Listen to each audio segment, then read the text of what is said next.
এই ফোনটা Redmi 6 হঠাৎ করে বন্ধ হয়ে গেছে, তো চার্জে লাগায় দেখবো। চার্জে লাগানোর পর এখানে সিগন্যালের লাইটটি কিন্তু জ্বলতেছে, তো ফোন কিন্তু অন হচ্ছে না। তার জন্য ফোনটা খুললাম, খোলার পর ব্যাটারি এবং বোর্ড থেকে সার্কিটটাকে আলাদা করে নিলাম। আলাদা করার পর আমি পাওয়ার সাপ্লাই দিয়ে চেক করব আসলে শর্ট আছে কিনা। পাওয়ার সাপ্লাই দিয়ে শর্ট করতে চেক করলে শর্ট দেখাচ্ছে।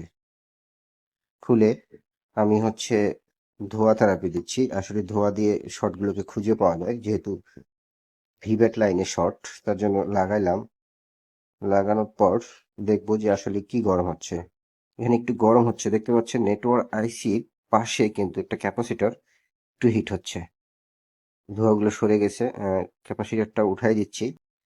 ক্যাপাসিটরটা উঠাই দেওয়ার পর আবার চেক করব যে আসলে শর্টটা এলো কিনা। তো উঠাই দেওয়ার পর দেখেন শর্টটা কিন্তু নাই। এরপর পরিষ্কার করে বোর্ডটা এখন আবার ফিটিং করে দেখবো যে আসলে এবার চার্জে লাগালে কি চার্জ হচ্ছে কি হচ্ছে না। তো লাগানো শেষ, এবার চার্জে লাগাচ্ছি। দেখুন এমআই লেখা কিন্তু চলে আসছে, তার মানে ফোনটা চার্জ হচ্ছে। এখানে চার্জও আছে কিন্তু।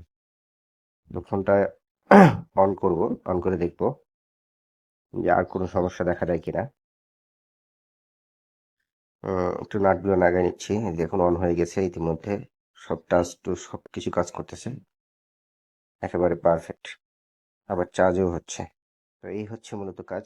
ধন্যবাদ সবাই।